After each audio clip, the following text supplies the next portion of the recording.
Hello, everybody, and welcome back to our local establishment. It might seem like you just saw me on screen because you just did, but I'm being joined by Lauren Goodnight, and not just a guest, but this is your time to debut officially here at our local establishment. So glad to have you on board, and so glad that we finally have someone with the passion and expertise to talk all elite wrestling, because it has been a missing piece here on the channel. So happy that you're here with us. Hey, I'm all establishment. Let's go. It's going to be a fun time. As you see, we are being joined right now by Melville. So glad to see you joining us here this afternoon. We're going to have a fun time. It's going to be a long day. There's a lot of matchups on this card here tonight. I have not. So long. It's such a long card.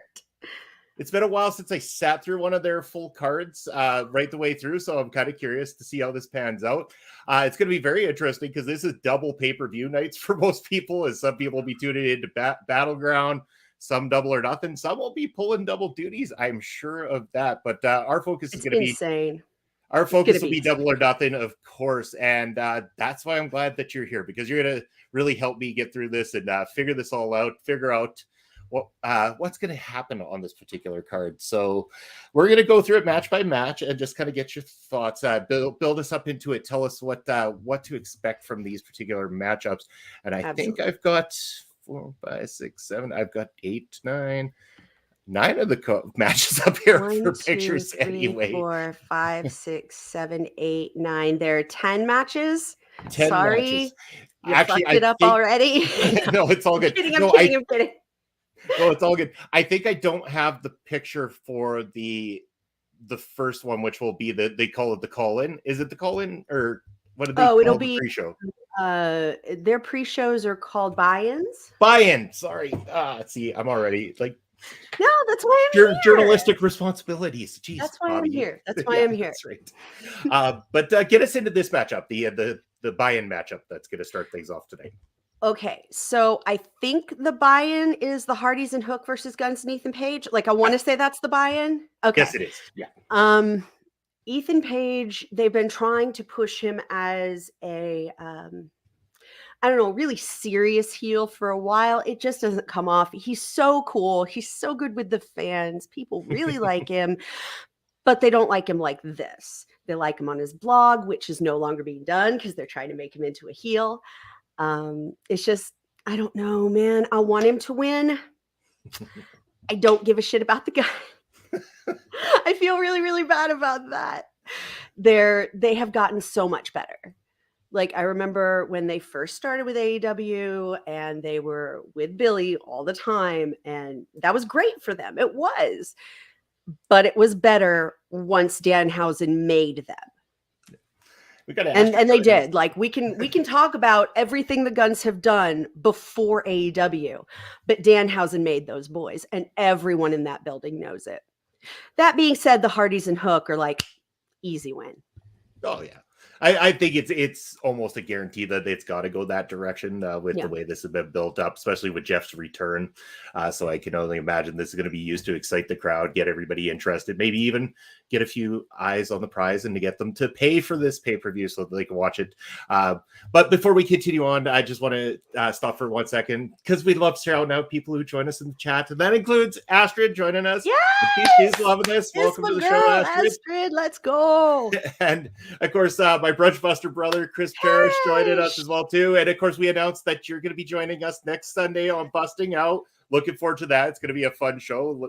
Glad that you're going to be coming back. And Parrish wants to see Lauren Housen. I will do it. I'm going to show you something real quick. Here we go. This is like way more of me than anybody should be seeing, but okay. Okay. Down here, very nice, very evil. There it is. Yep. This was sold on his, I want to say his Whatnot. I think Whatnot is who he uses for his like personal auctions and stuff. Okay. That's very so it should be a fun way to start off the show for sure too. That'll be the buy-in that everybody can check out, and then from there, let's go into the first official matchup on the card. I'm just going to see if I can find this little piece here. Just give me 1 quick second. That would be this one here. So this is going to be the Trios Championship on the line. This is open house rules. Can you explain what the open house rule is? This just an open challenge, or is there a certain particular set of rules that goes along with this one? Okay. Open house. That means we'll be using House of Black. Yes. Yeah. House rules because they were long and I don't know them all by heart. I feel really bad about that. I have no idea who's going to be in open house. I have no idea who's going to do. Okay, here they are. Like I remembered 2 of these. Okay, first 20-second countouts. If you can't get back in 20 seconds, it's done. No rope escapes. You cannot have a hold broken with a rope. The same way you can only have 3 rope breaks in ROH's pure rules tournaments. Disqualification is enforced. You break the tradition, you forfeit your chance, is what they say. And the entire world will watch as you admit you do not have what it takes. And dealer's choice, you decide the last rule. So I'm really excited. I have no idea who they're going to put up as trios. So could be a nice little surprise. Maybe returns, debuts, or just somebody who hasn't been on the card yet. A lot of things that could happen in this one. It should be interesting. We got a lively chat here today, and Astrid wants to see how I survive here tonight because I'm notorious for how sleepy and droopy my eyes get after a while. But I'm good. I got some good sleep last night. I got lots of energy. Good. So I'm ready. Before the end of the day, put a little something on, your lower lids to kind of reduce swelling. All you have to do is like a little ice pack right before you go on tonight. You'll be perfect. Oh, for sure. I know how to take care of business up here. It's all good. I've got all sorts of creams and lifts and all sorts of stuff like that. I know how to have a good spa day on a Sunday. That's good. Parrish says the open house match. It's like, that's because it's an open call for the House of Black rules match. Yeah, for sure. And I can imagine that even despite who might show up in this matchup, I believe that rolling forward, the House of Black is going to firmly be in control of the championships. I don't believe that this is going to be them losing him here tonight. No, they're on a roll. People love them. They're selling both indie merch and official merch. It's House of Black. Yeah. I don't care who steps up, unless it's like I can't think of anybody who's not already on the card who could step up for that. Unless they're bringing somebody from an outside company like a New Japan or something along those lines. But even then, still, I think that's just going to be for the impact of having a good matchup. Like, I'm trying to think they could do it with United Empire. Maybe. Well, guess what? Like all of United Empire. Like, you need more people. For sure. I think a member's like injured, isn't he? I'm not 100% sure. I just can't remember. Yeah. I think one of them got injured. And if I'm wrong, I am so sorry. And maybe just for Ed Fries' excitement, Jay White could put together a trios team for tonight and get a Jay White match in there. Throw in what is it? Bullet Club Gold is what they're called. There we go. I like silly. that. Bullet Club Gold. Who would that end up being? Oh, Matt's group from ROH is the Kingdom. Oh yes. Now I wouldn't be hating on that, but one of the members of the Kingdom's like a female, and you need 3 dudes. However, if they decided to make it an intergender thing, which I think they should do with the with their their IC title, and I've never remembered what that is because OC just started like continually doing defenses on the road and doing defenses on things other than Rampage. So I don't know. Is it the All Atlantic? Yeah, I think that it's the All Atlantic. The All Atlantic, yeah. So yeah, I think their All Atlantic should go open weight. Yeah, open weight, open gender, because it's open weight right now.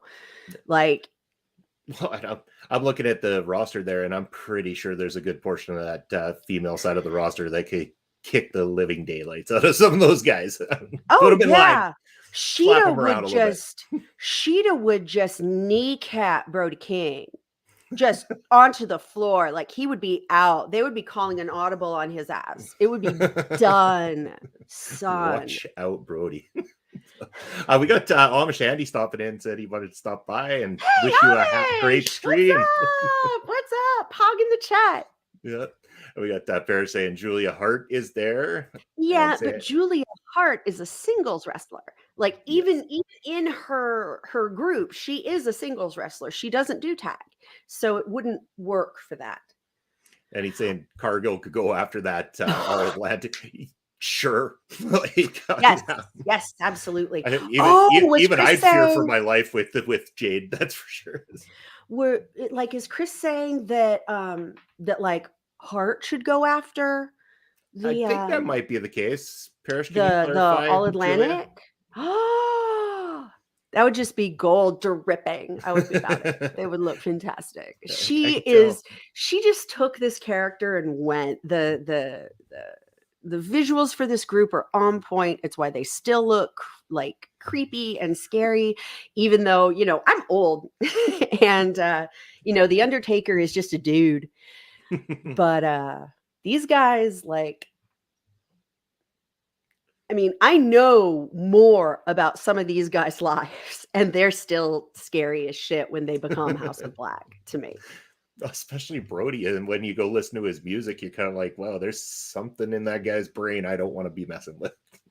Well, not even on a scary level. Like, if you look at Alistair, Malachi, sorry, that is going to be a woo! Ooh. Technical difficulties. Nothing a little elbow grease can't fix. That's right. So, I really like Malachi Black. He is married to one of the coolest chicks in the world. He has like 1,500 cats and an Instagram for them. And my girl was telling me about this the other day. She was like, when I'm going through Instagram and I just want to feel better about stuff and I'm looking at cat videos, she says every single one has already been liked by Alistair. Oh, nice. Oh, so you know what? That makes me like him that much more, knowing that he's a cat person. Because I got a couple myself. He has an amazing little group of flat-faced cats, and I love them very much. They're pretty great. So I'm always gonna be like, oh, House of Black, yeah, totally, they'll win. Parrish is going to try to get us off the rails here this whole time. So he's really Malachi Blackheart is what he's asking. Oh, Parrish. You like it, Parrish. You like it.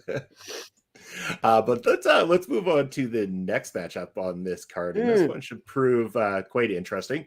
As we're looking at this one here, it is going to be Chris Jericho taking on Adam Cole in the unsanctioned match, with the special enforcer being Sabu, who unveiled himself this week on Dynamite.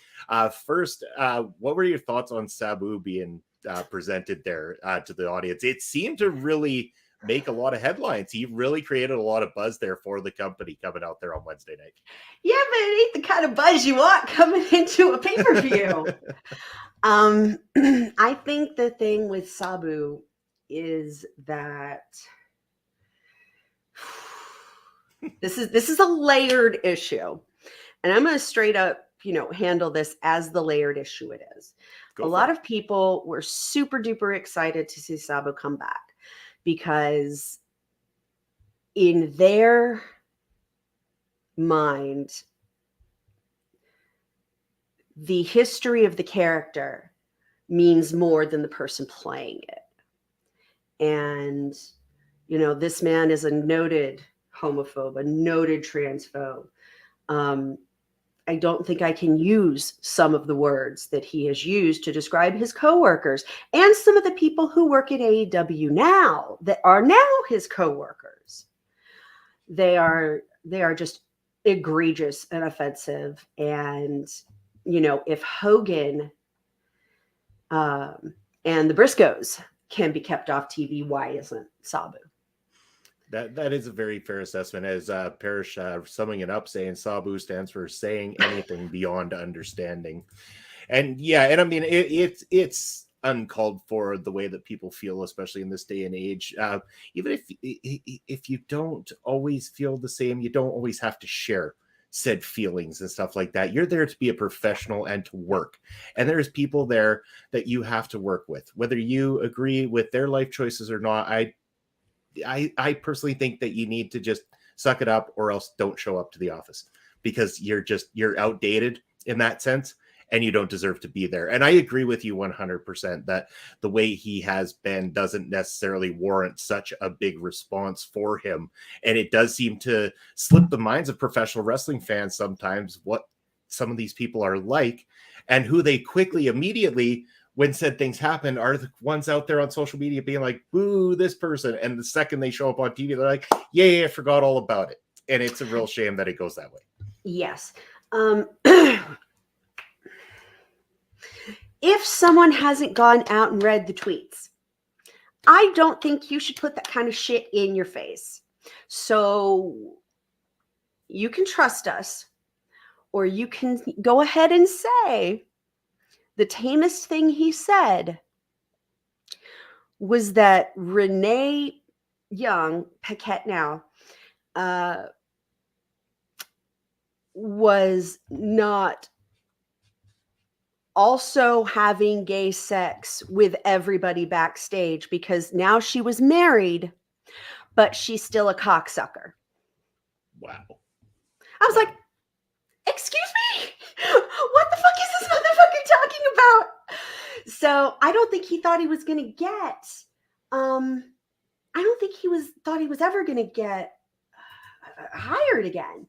But I know that Tony Khan's father, he said how excited that his father was to see Sabu. So I think that might have something to do with it, like the nostalgia act for Tony personally. And, we said this when Vince does it. We should say it when Tony does it. You don't book for one person. Yeah. You just don't. Don't book for one person. Don't book for yourself. Book for the show. And Sabu doesn't add anything. Yeah. We got Ed joining us now, finally. He says, hey, it's Ed. a good night. Yay! It's a good night and a rather overcast day. Yeah. I will bring up this point that Parrish made, that it's such a pointless ad in a match. And I think what he meant is that it will do well without Sabu. And Yes. that's exactly the point, because Mhm. Jericho and Cole should sell itself without the addition of Sabu. You've already got a special guest referee later in the card that you don't need a special enforcer in an unsanctioned match. This is really just adding a gimmick on top of a gimmick that's unnecessary. I just want Adam Cole versus Chris Jericho. I think this match is worth its time. It's worth its merit. I want to watch it. And I think that this is an opportunity for them to really pull the trigger on Adam Cole going forward as a top person in the company. A big win over Jericho could put him right into the limelight and have him be in the next contender against your world champion. Exactly. This is... On any other show, it would be a headline match. In WWE, it would be a headlining match. And there's no need to there's just no need to gussy up a flower unless you think that flower's going to suck. Yeah. And Paris saying, so an out-of-touch old guy running a wrestling company, like this is AEW, right? And I said this before. On is my age. Go blow yourself. Yeah. But I've said it before. It comes down to billionaires that are so disconnected from real life running wrestling companies. Right. Get some people with some grounded mentality. Exactly. It has more to do with the money. Ed, I just all kinds of disappointed that you weren't checking your like, did you turn on the notification bell? Like, we only say it every show. Turn on the notification bell so you can be alerted when something new is happening here at our local Bobby. He's allowed to sleep. It's Sunday. Okay. We'll forgive him. He might have been in the bathroom. He might have been getting some food. He might have been checking out some stuff with, like, I don't know, like having Sunday morning breakfast with his mom. I mean, I would be. While watching Jay White's greatest hits. I knew it. We'll let him off the hook for it. I would not be surprised if I saw Bullet Club Gold go for that House of Black house rule sketch. Yeah, let's just put that particular firecracker right up Ed's bum. I think White's going to be on the night. Oh, he better be. He has to be now. Just for you, Ed, because Ed's going to be at Battleground, but I know on his phone he's secretly going to be watching Double or Nothing. It's a given. And we got Mel saying was going to say Rossi does great over in Stardom. That's because Japanese wrestling just gets it. Ed coming in, does Billy Pumpkins count as a billionaire who doesn't get it? He's not a billionaire. No, Billy Pumpkins is not a billionaire. Well, I mean, maybe not a billionaire, but he's never been a billionaire. No, but he's been a smart businessman for sure. He is to an extent. He sort of just does what he wants with his property when he wants. He's not, sometimes his pumpkins are smashed. Jesus Christ, Parrish. Get used to that. Why are you like this? I'm going to have to smack them all into shape. Good Lord. Do it. Mm-hmm. I totally condone it. Yeah. But back on topic. So when it comes down to Adam Cole and Jericho, I'm saying that I'm pretty sure that this one is all for Adam Cole. I believe that Adam Cole is picking up the W here and everything. What are your thoughts? Who benefits from the win? Who's going to get that win tonight? I think that it's definitely got to be Adam Cole. He's the only one who could benefit from a win on this. And this is a show that makes faces as opposed to heels into heroes. So that's a good time to really push Adam Cole forward. He has been sort of here and there, and he's been doing stuff for All Access, and he's been doing stuff backstage, but you haven't seen a whole bunch of him in the ring. So I think it's his to lose. I'm not sure how I feel about the Britt Baker storyline tying into that, but I do like that it can give the Outcasts a plot. I don't know. Bear's saying he thinks that Kyle O'Reilly returns to help Cole out tonight. I wouldn't hate that. Go for it. I love Kyle O'Reilly. Personally. Get Kyle, get Bobby Fish. Let's do it. Let's get them all in there. Yeah, line them all up. We'll get them out there tonight. It should be a good time. The next match we got on this card here We have got the TBS Championship being defended. It is Jade Cargill, the undefeated Jade Cargill, taking on Taya Valkyrie. Jade has been fantastic in a run with this championship to the point where they've almost put them in a spot of who can take this off of her. Taya, I believed, could be the person when they brought her in, and yet they've had the one match, and it wasn't as good as I thought it could be. I had higher hopes, and I'm hoping tonight's a different story. I'm hoping that tonight they pull out all the stops, give us that better matchup that I know that they're capable of. I still don't believe Taya's going to get the win here tonight. I don't think, for whatever reason in the back of my mind, I want to see someone of that caliber take the belt off of a Jade because it makes sense. And yet I still don't think they're ready to pull the trigger just yet myself. How about you? Your thoughts on this one?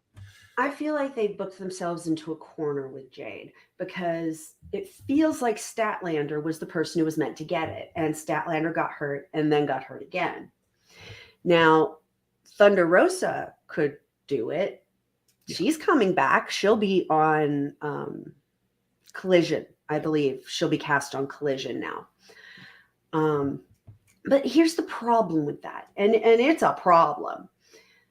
Is that while she will elevate the belt, she will not elevate the ratings to go with it. People like Jade Cargill. Now, we've taken this time for Taya to lose so that people could figure out who she was and that she was good enough that she should be there. You know, they showed it by her showing up and everybody being excited, and then they had to show it through the work rate, which, you know, it's hard to do sometimes. And for him, I think they did okay. I don't know. But yeah, she should lose to Taya. That's what I think. Yeah, should. I agree. Unless with they bring in like Jordan Grace, but yeah, I mean, Chris Parrish said bring in Grace. Also, I think at this point Willow could do it because of Mercedes' because of Mercedes' poor luck. Willow is about to explode, and that's wonderful. I can't think of anybody else who would, you know, be so great for it. Yeah, but she could be the next contender. I wouldn't rule her out at all. I wouldn't either. And of course, like when I was watching Willow over in MLW when they presented the featherweight division, they were originally running with the idea that was going to be their first ever champion until better opportunities came Willow's way and she parted ways with them. And then, of course, Taya Valkyrie took that spot. So Willow would be a great option, I feel, as well too. But there is a few that I think could do it, and again, bringing in someone like a Jordan Grace, maybe even a Deonna Purrazzo as somebody with enough name status. I see Deonna, yeah, but they have booked themselves. No, it'll be Taya tonight. No way, it will absolutely be Taya tonight. I think the only other booking way out of this for the company would be to have Jade finally turn around and say, "Look, I've been carrying this thing unbeaten for this long. I'm willing to give this thing up for an opportunity at the main women's championship." And it's a classic wrestling move where the workhorse champion gives up said title in order to go after the main belt kind of thing. I think that would be an option for them as well. They just have to make sure that they don't book themselves, like if she wins, that they don't book themselves into a corner again with her. Yeah. I don't know what her original contract entailed. I know she came in with like the Cody group, and I know that with that sort of second coming of Cody with who'd she come in with? Shaq? Shaq or Tyson, because they've had both. I thought it was with Shaq. I think it was Shaq. I think it was with Shaq. Trying to recall, but yes. Yeah, I don't pay as much attention to like the weird outsiders from like not wrestling that they bring in. Yeah. Yeah. Focus in on the actual roster and not so much the entertainment side of it, so to speak. But yeah. Yeah, which can be a failing on my part, and I will straight up admit that. It's, you know what, I'm in the same boat. It's like, unless they're going to have a marquee match with someone that's putting in the work, then the outsiders don't really add any value to me most of the time, personally. Yeah. But that's because I like my wrestling. I want to watch some wrestling. That's what the card's there for. I want to watch the big meaty men slapping me. Yeah. Well, yeah. I'm not opposed. Time to watch the big meaty men slapping me.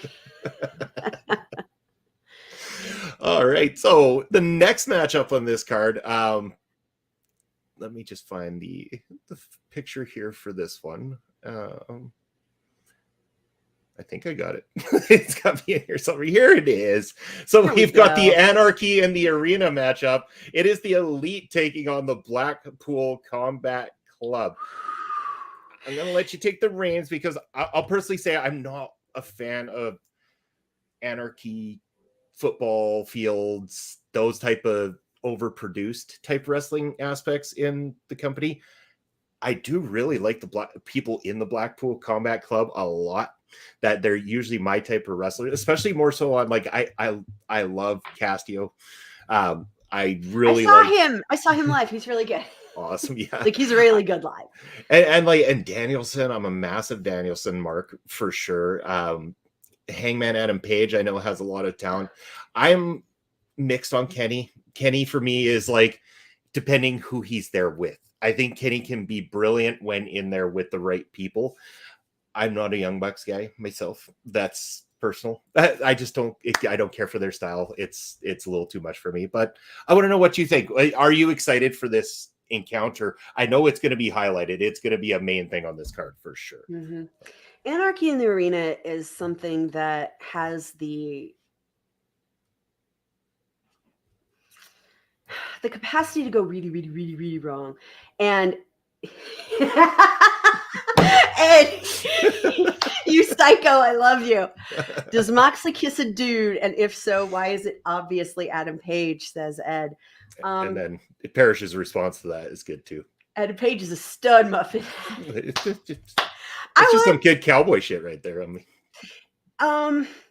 more likely to kiss with Mox is probably Omega, but that's just because Omega is like game, like he's down to clown basically with anything. If you've seen some of his stranger matches in Japan, you're like, oh yeah, sure, he'd go for that.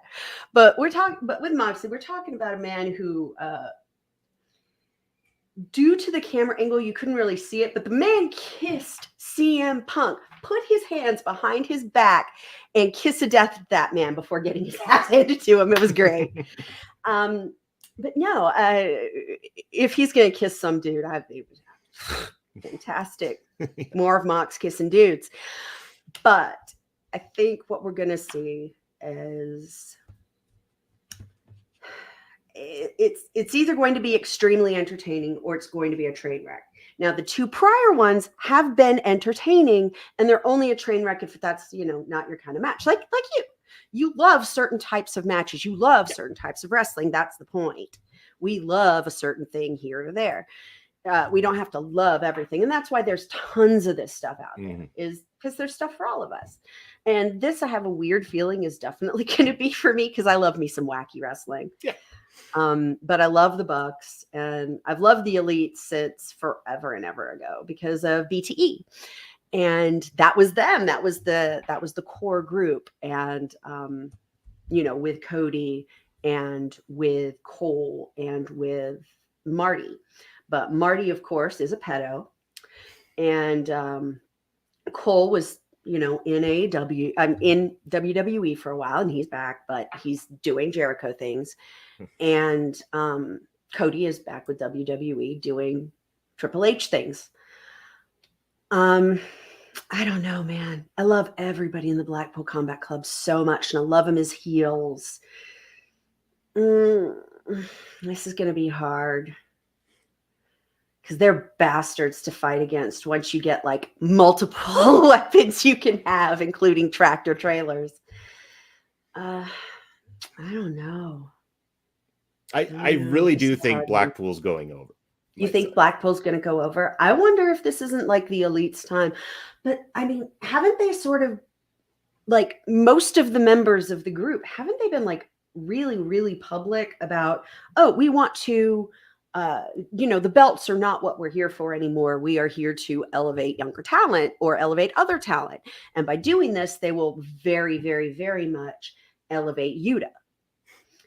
And, I don't see that as a bad thing. They'll also put a lot of focus on ROH because Claudio's there. I don't know, man. Oh, of course, Mike the ref asked, maybe Don Callis is getting involved. No shit, Mike. Mike, you've been told. I love you, Mike, but no fucking shit. Of course, Don Callis is getting involved. Fucking Cardi bastard. Damn. Hi, Mike. How you doing, my friend? Hi, Mike. What's up? If Barry's saying if they shed too much blood, that he's afraid that Fight Forever might get pushed back again. If they do, it just means they have to add more blood. Like they have to put like a layer, like maybe have a blood slicked mat match. They'll just have like, it'll be like The Shining with the elevator scene, but when Moxley comes out, it'll just be a pool of blood flowing out from the backstage area. The funny part is like the last few Crimson Masks we've seen have not been that man. He was not the first one to bleed in the last 4 or 5 matches now. So it's not that I think he's trying to get away from that. I think he's giving other people time to bleed. That's a very fair assessment, and I'm sure there will be some blood during Anarchy. I hope so. Let's go some hardcore. There will be a little color, I'm sure of that. So. And we know Kenny can do hardcore, so that'll be a lot of fun. Yeah, we know that. I think Paige has done any hardcore besides AEW, like because he's done some hard shit. He's done hardcore. I mean, not to say I'm sure if you work independence at some point in time, you've probably encountered this. So I would imagine so anyway. I mean, I'm sure even Chris Parrish has at some point in his career. I feel first blood match for Moxley are bigger squashes than go. Get out of here! Parrish. You're funny guys sometimes. Let's talk about the next match on this card, and that's this one right here. We've got the AEW Women's World Championship on the line. It is going to be champion Jamie Hayter defending against Toni Storm. I like the idea of this matchup. I think that these are two women that are definitely on the rise. We know what Toni's capable of. Jamie's done a fantastic job since coming to AEW and has actually been probably one of the ones that's really highlighted that championship in a way. Is so many of them have been strong women that have won the titles, but I feel like it has not only benefit her, but that title run is working very, very well for her in this sense. I still think that she's going to walk away as champion, but the nice thing about this setup here is that a little bit of a doubt, because the position that Toni's in, the group that she's working with and everything like that, I do strongly believe that as a viewer, there is that outside chance that a championship change could be on the horizon tonight. But I do believe, if I'm giving my personal opinion, I think Hayter retains this evening. I agree. Hayter is being booked so strongly right now. It would be an absolute shame for her to drop to Toni. Toni is fantastic. I've seen her live. She's super badass, but I don't see her getting the title again this fast. I don't think they're going to ping pong it right now. Yeah. And Parrish saying he feels if Hayter's injury scare is legit, that there might be a new champion, but now I can see that. Yeah. Yeah. If the injury is legit, this will be a squash, and they'll go ahead and pop the title onto Toni, who did a great job last time. Shoot. Yeah. Let's have a hard heel champion, because Jamie was a hard heel champion until we saw, sort of that Britt Baker face turn is what turned Jamie. And and again, I'm not taking anything away from Toni. She is in a position where, of course, that doubt is created. And if they did need to pull the trigger, there is no harm in that being who they pull the trigger to. I don't think anyone would dislike a run with Toni Storm as the champion. No, she was a good champion. She carried the brand well. She showed herself to be reliable and resilient. So I don't see that it would be bad for her to be champion again. I simply don't see it as happening again right now, unless Hayter truly is injured. Yeah, agreed, 100% for sure. Next up on this 10-match card, we have it's so many. The AEW International Championship Blackjack Battle Royal. Yes, he is there. Look at that beautiful face right in the middle of the photo. Ed is popping right now. Like, he is just He's giving her one of He's these so behind the scenes. excited. I know he is. He's so it warms excited. my heart that we were able to show you more Jay White. It just makes me so happy as a human to do this charity work for Ed. Just makes me so happy. Oh, yes. He gives us these opportunities to expand his people. So thank you, Ed, for showing us Love you, what Ed. true dedication to Jay White means. Thank you. I mean, that's kind of like that. We clip that for awards purposes, right there. That's just so well done. Oh God, I'm great. Tears of joy. Yeah, OC retains. OC retains. You don't have that many guys without having the actual man retain. But they're not gonna flop the title in the middle of one of these. No. I don't think. How do these work? Okay, so it's is it a Blackjack Battle Royale? 21, is that what it is? It's listed as a 21-man Battle Royal, but Blackjack Battle Royal. So it's a Blackjack Battle Royal? Yeah. Okay, so it's the same as a regular Battle Royal. I want to say that, obviously OC has to survive. And that will take however long it takes. But there are really only 3 people who could take him out. And that's going to be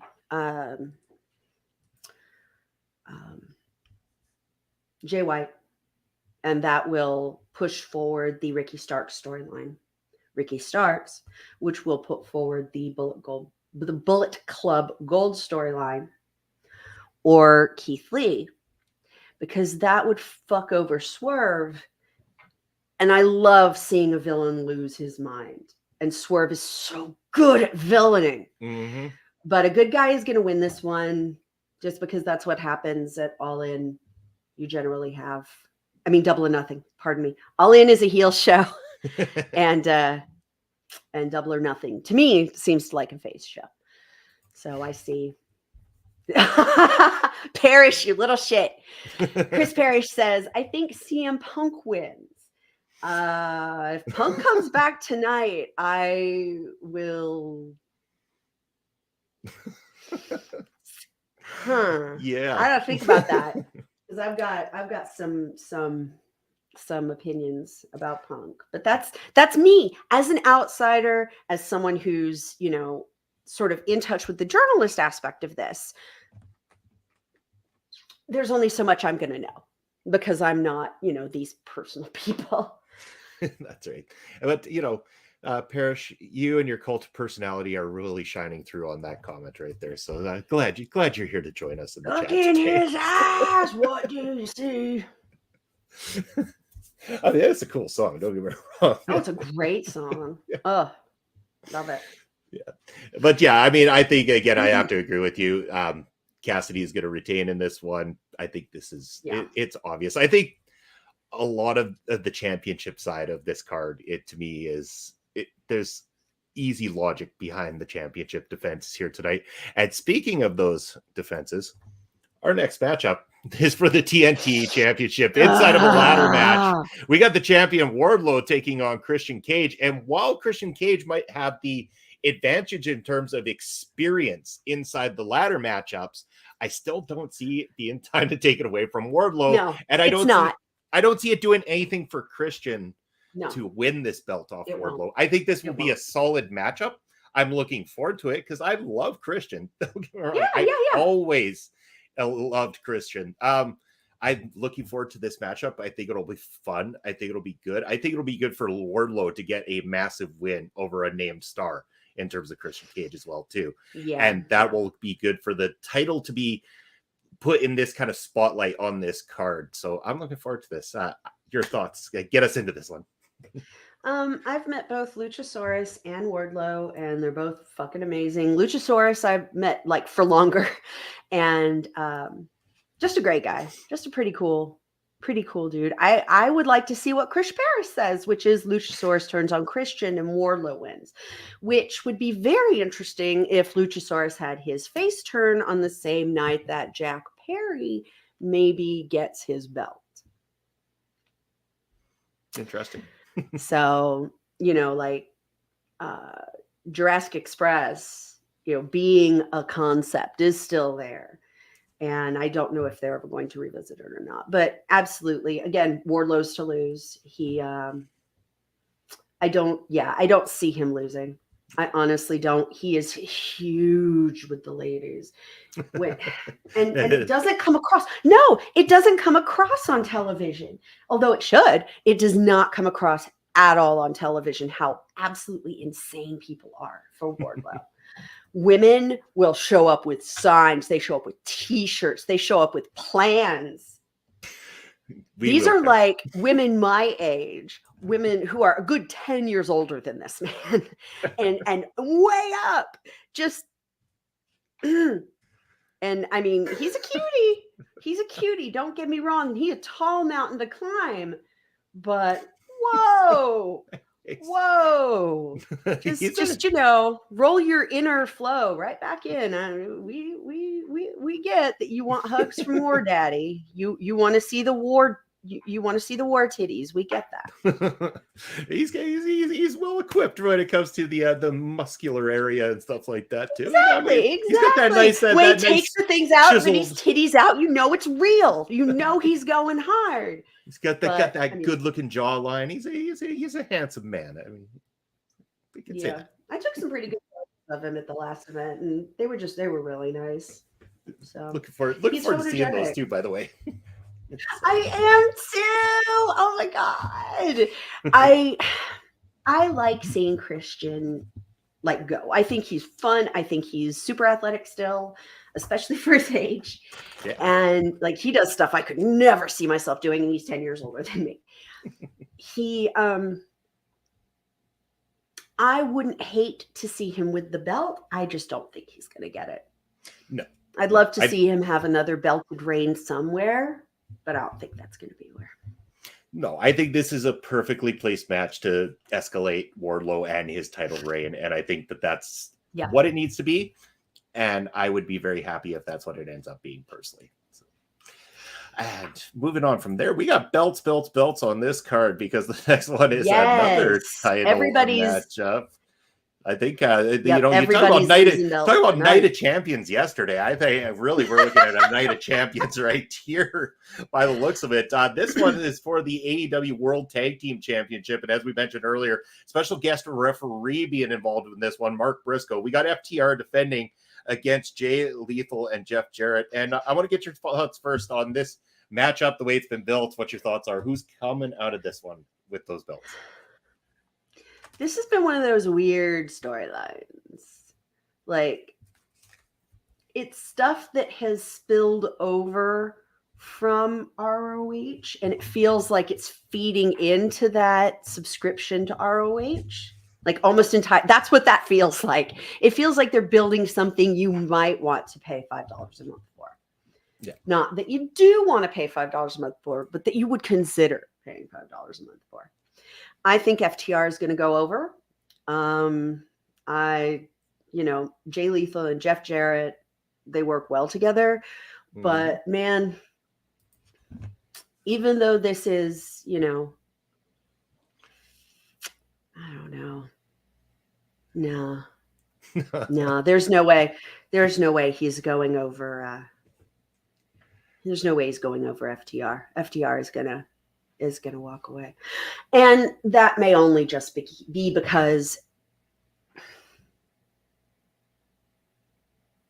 I'm so sorry. Now I've got I'm thinking about what they would be doing and how they would lock up and all that. No, there's no way Jay is walking out with a belt. It's a fair assessment. The only way I could see it happening too is, again, you're using a special guest referee in this matchup, and there is a little bit of that history with Briscoe and FTR. Could it be that he ends up being the demise of FTR's title reign? I don't think so either. I'm certain that this is an FTR victory. it's interesting because, again, like Ed saying, how is Jeff Jarrett relevant in 2023? Because he's got a mind for the business, and he's still in some pretty damn good shape for a gentleman his age, and he knows how to work. And better than him, his wife, Karen Jarrett, is fantastic at drawing heat from the audience. I'm looking forward to seeing just how much heat she draws tonight if she's out there with them as well too. She's fantastic. Exactly. This is a great matchup for FTR to go continue their title reign. I think that they're going up against very, very strong opponents, but ones that won't be hurt in losing to FTR either. It's not going to be the demise of either Jay Lethal or Jeff Jarrett to take a loss to what I feel is probably the best tag team in terms of like professional wrestling and putting together a tag team match the way it used to be done. FTR has embodied that so beautifully over their run. And I think that it's great that they're going to be put into this position, go from here, and be able to then start working with some of the other tag teams on the roster. Absolutely. I agree with you 100%. I think FTR with that strap is good for wrestling. Like, I mean, there's no other way for me to put that, really. It's they are a good representation of what pro wrestling is. They are a good representation of how to work a crowd reliably. They're a good representation of older styles. They are,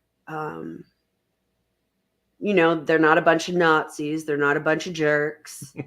That's huge right now. That's a big part of the equation right now. They're not going to have any clips of videos in their entrance tonight that shouldn't be involved.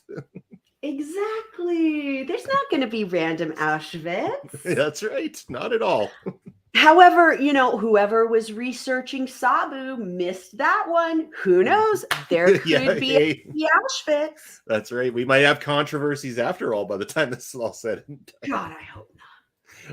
Let's keep it clean, AEW. If we do, keep it clean. Like this looks like Sunday morning.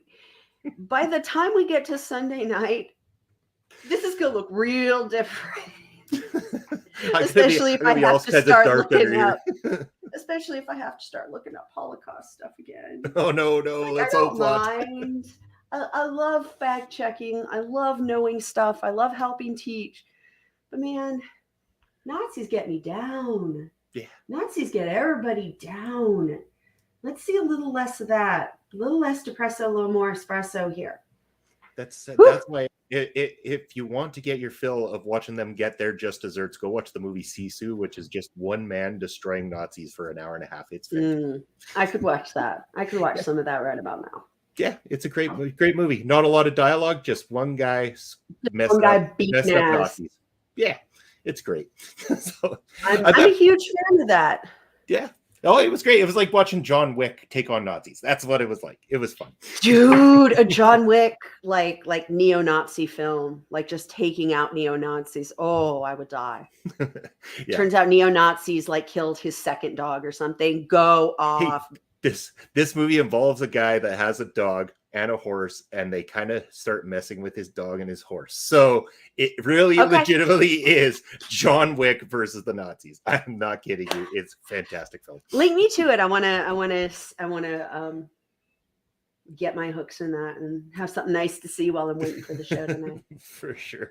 I don't know where it's available right at the moment. I know it's playing in select theaters and stuff like that, but as soon as it's available to watch, I'll send you a trailer or something so you can be prepared. Yeah, of course, please do.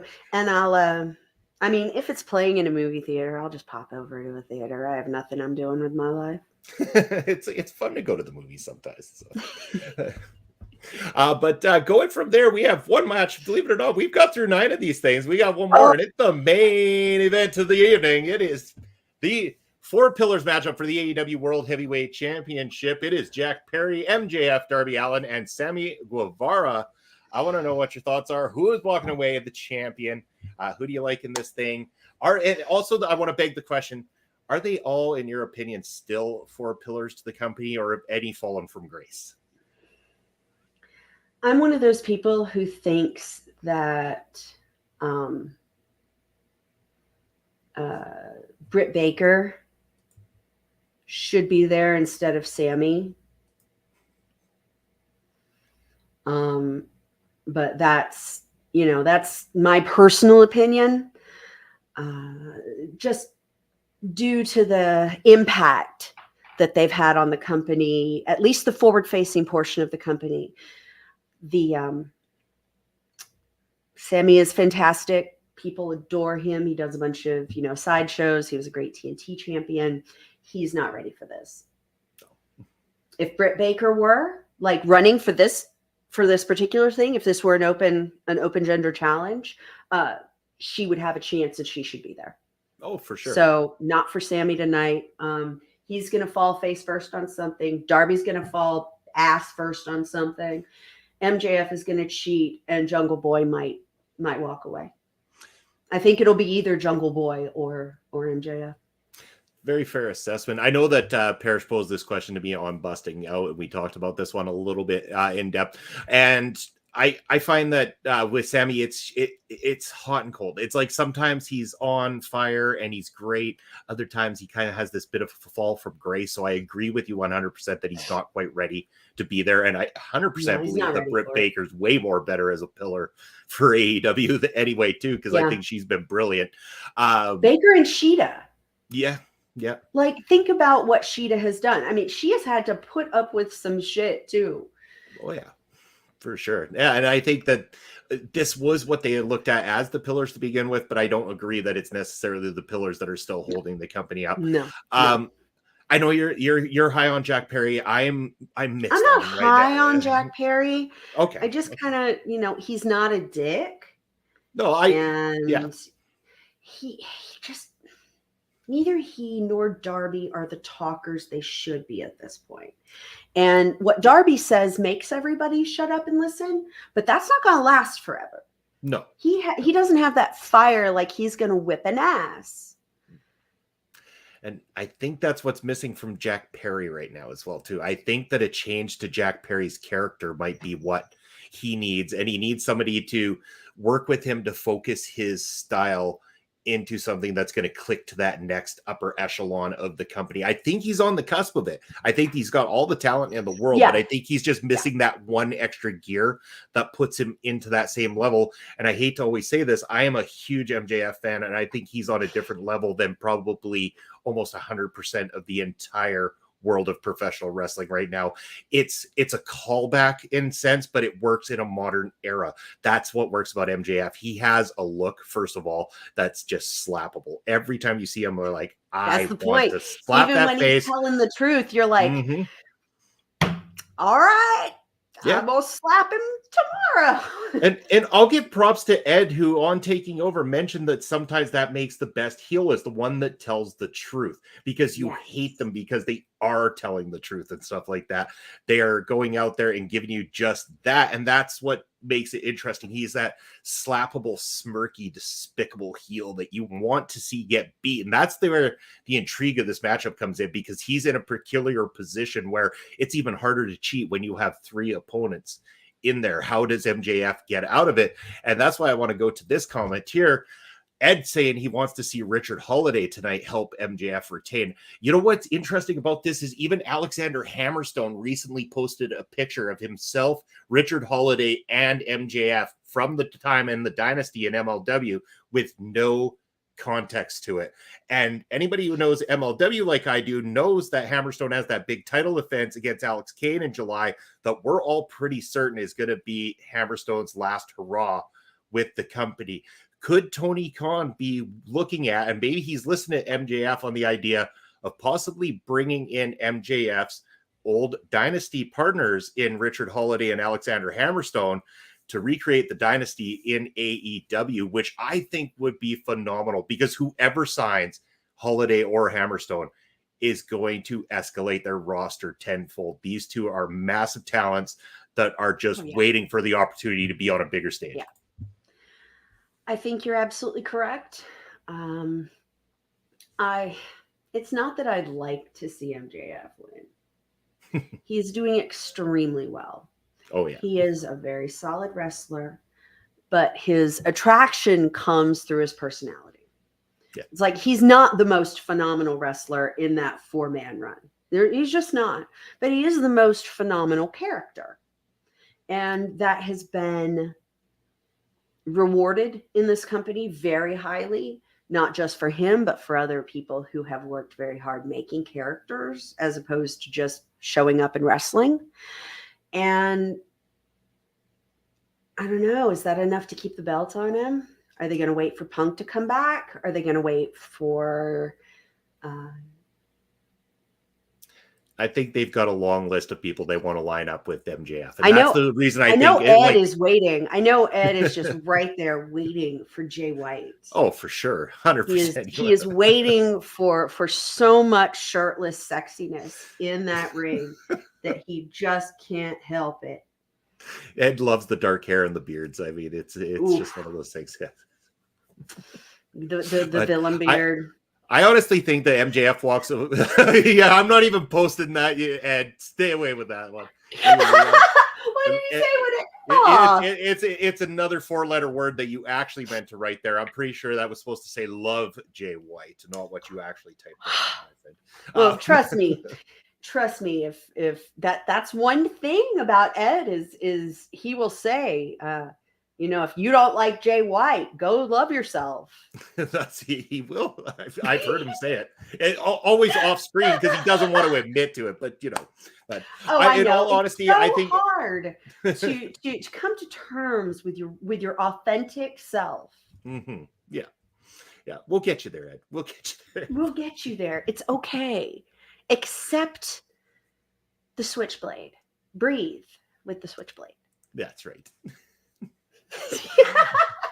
But I do believe that this is being set up for a potential Adam Cole and MJF feud. I think that Adam Cole is going to go over Jericho, be put into that position, and have a run against MJF. I don't necessarily know yet if that means that they would pull the trigger on Cole beating MJF, but at the moment, I believe that is the right direction for the company to go in, myself. To at least get them in the same room together. Yeah. I feel you on that. I think if we get them in the same room together, then magic will happen.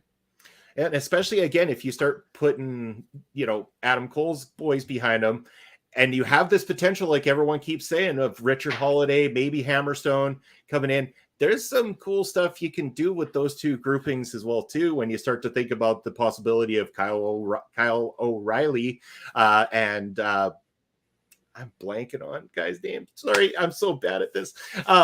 Their other friend that just came in. Shoot. I might not know right now. Ed, help me out. Oh, what's his name? Roddy Strong. Oh my goodness, I can't believe I'm blanking on Roddy Strong. I can't believe I forgot Roddy Strong. I'm so sorry.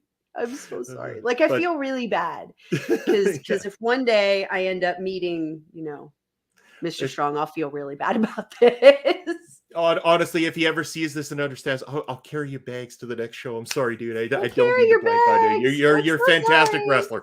But even the possibility of those two guys being involved against a Holiday and a Hammerstone, there's a lot that could be done there, and I think a lot of fun to be had. Just like I'm sure this card tonight's going to be fun. That's a lot of fantasy indie booking you're doing there, bud. I know it really is. That's way off that's off the charts. I don't even know. You're talking about you're talking about 2 extra short-term contracts, and they would have to want to bring them in for their second most important match of the year. And I'm not sure they're willing to do that for Indie Darlings. I really don't think so. Yeah. It would be wonderful. It's definitely a fantasy, but I don't agree with you in the slightest that that's the way that they're eventually going to take it. I don't think so. If they do full-time sign Holiday and Hammerstone and go that direction with MJF, no, I could definitely see the matches going, but I don't see, they won't give an untested person, a 3-year contract anymore. They don't play that game anymore. No, and I mean, even at first, I could see it being short term for the interim to start, coming in, of course, to see how it pans out and everything like that. I think it speaks for itself. You bring them in for a short term contract, I'm certain those guys are going to get over and earn their contract eventually. But that's just me saying because I love MLW and I know what they're capable of. So, do you think that they would be more appropriate on ROH? Now we're not going to discuss the difference in getting a hold of ROH. We're talking about the not the broadcast of it. We're talking about the company itself, that sub company, and those goals that ROH has in wrestling. Do you think they would be more appropriate there? I want to say Holiday, yes. Hammerstone, no. Okay. Just because I think Hammerstone fits a bigger scale, especially with his size, his look. I mean, the guy's like what would happen if Brock Lesnar and Hulk Hogan had a child. But don't they need a big guy over there right now? Like, I don't think they have a truly huge man over there right now. It's true, but I don't know if ROH needs it because ROH was never known for that in the first place. If you go back to the old ROH tapes and everything like that, it was more that wrestling focused, smaller guys, but with a tough, good, strong wrestling matches involved. So that's why I'm saying maybe Hammerstone doesn't fit the mold, but who knows what that mold is? We haven't seen what they're going to unveil with Ring of Honor yet. So we'll wait and see. We'll play that waiting game and find out very, very shortly. So. Yeah, we're still within that honeymoon phase with ROH, especially since now it's on a subscription service that I do not have. And since I'm going to be the AEW person for OLE, I probably need to get the others. Especially if y'all will subsidize it. It's only $5 a month. It's only that. I'm sure we can find something. See, this is what I mean. Here I've got this great idea. You know what you could do if you want to help Lauren get the ROH subscription? All you're gonna have to do is go visit our good friends at Rogue Energy. Yes! If you go on over to rogueenergy.com and use that promo code OLEPods, 10% off your order. We're gonna start to, as you would so greatly say, make that bag, and then we're going to be able to be part of subscription services and bring you all that wonderful content. Absolutely. And don't forget, Rogue Energy doesn't just support this channel, it can support you. A little bit of caffeine can really get your motor running, especially if all you're used to is your coffees and your lattes and that's all so bitter. Rogue Energy can get you moving without that kind of just sort of garbage aftertaste in your mouth. Find the Rogue Energy for you and thank us later. Yeah, I heard Ed keep saying that he loves the watermelon flavor. There's this rumor going around that he does anyway.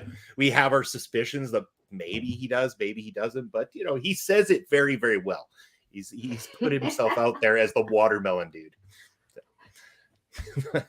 But AEW Double or Nothing, you're going to be able to join us later tonight for that review. It's going to be a fun time. I'm sure you've had fun here watching us this afternoon.